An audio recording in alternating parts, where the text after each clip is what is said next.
development. And now, more than ever before, we're beginning to realize the kind of competencies and skills that we require amongst our learners. But certainly we would support, encourage, and foster innovation to the best of our ability. With regard to languages, we could just tell you what we have done. We've recognized the difficulty in the switch. And indeed, it's a huge difficulty and disadvantage and creates a barrier for learning and teaching. What we've done is from grade 1, we basically, with our workbooks for literacy, introduce English or Afrikaans as a first additional language, because these are the developed languages into which the learner would transit. And we thought that if we give them the advantage already in grade 1, then it becomes less of a barrier. It doesn't remove the barrier, but reduces the barrier. Secondly, we certainly recognize the fact that if you are a person who speaks an indigenous language, if I'm Tswana speaking, it doesn't mean I'm going to be a good teacher in that particular language. So the universities must pay particular attention to that particular reality for development. With regard to governing bodies, the draft legislation that we have proposed certainly proposes a different manner in which we appoint principals and deputy principals, given the importance that they are they are the professional leaders and managers of institutions, and by and large, where a school is functional, you have a good principal, and that reality cannot be ignored. So it does not exclude the governing body, the parents, it does not exclude the unions, but certainly speaks about a more important role that heads of departments should be playing. Learners who attend no-fee schools, and I do believe that that's something that we have to take into account. So funding certainly would have to follow, and this is where I agree with the General Secretary of SADTU. We have to look at those realities when we look at the capacity that we want to develop in the schools and the performance that we expect from them. So we then go down to, I'm just being as quick as I can, so I don't want to eat into time.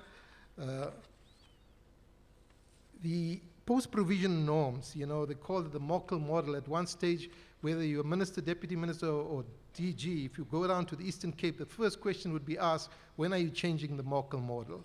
And it's an important reality that we have to face over here, because it was developed appropriately at a particular point in our history. It requires review, and certainly your thoughts in relation to how we should change the post-provisioning norms would be critical. And basically that speaks also about the norms that we have to establish for grade R practitioners and for special schools. There's already norms being developed for special schools, and I thought I should share that with you. And in fact, what we've got is dedicated funding for people with severe intellectual disability, but people are differently disabled. People tend to forget the difficulties of the learning environment where teachers are exposed to this reality. It's no longer a homogeneous classroom. You have a classroom where you have people from different languages, different races, different cultures, different religions. And that educator has to teach in that classroom. The educator, in addition, has to be able to be inclusive, so that it should be differentiated teaching and learning that takes place in terms of the curriculum, so that you are able to assist and support those who are differently able. It is for this reality. This is exciting, but at the same time extremely difficult. And teachers are my heroes and heroines, because I recognize and we recognize that particular difficulty that they face. But like everything else, this evolves. Kathy, you would recognize that at one stage, grade R wasn't a reality. Today, we have more than 875,000 of our learners in grade R. At one stage, all our practitioners were by and large matriculants, well, 50% of them. Now, all of them have at least a level 4.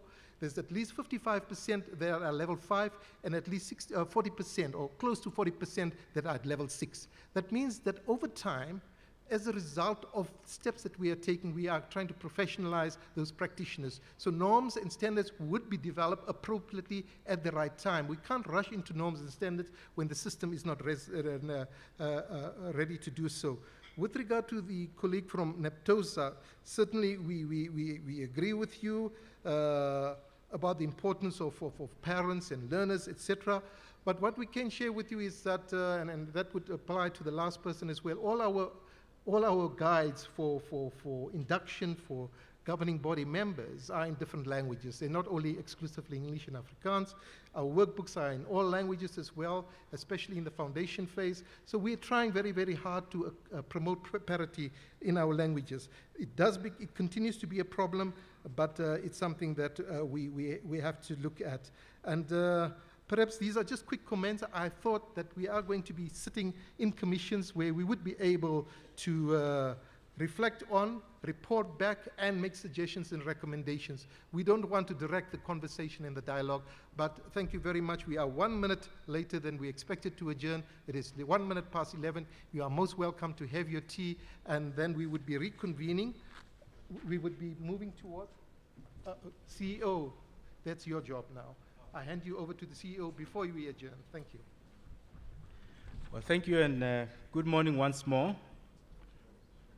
At least to those who were here earlier, good morning. We have asked each one of us to indicate which theme or commission they will go to. So lists have been completed outside. If you could stick to those commissions that you have chosen. So we have a set of questions that should guide our discussions in the commissions. So I must say that we expect the discussions to go as broad and deep, as possible, and we'll have people in the commission taking detailed notes. However, in terms of reporting, this is what we're expecting you to follow. One, please identify about 3 to 5 big issues, policy issues arising from the thematic report. So, depending on the discussions that happen there, you may have 1 or 2 others that come from outside. But the essence of the message here is that we have to have the key policy issues. The details will be captured in the reports. Second one, explain why you have identified these and how these impact on either equity or quality. You would agree that those are cross-cutting. Thirdly, present some policy options that could be considered. And fourth, present recommendations in broad terms on what needs to be done. So the first commission and the second are in SciCard 1 and 2. SciCard 1 and 2 are on your way to the dining room. So if you went up the passage, you'll find them that side. SciCard 4, 5, and 6 will be here. So as you're having tea, they'll quickly divide the rooms. So if you look outside the doors, you'll see the SciCard 4, 5, and 6. Can we request that, at your service, next chair, can we request that we quickly go to commissions at 11:30? So if you could go straight to your commission rooms at 11:30, you will break for lunch there, which is at 1 o'clock. But at 2 o'clock, if we could all be back here and be ready to report.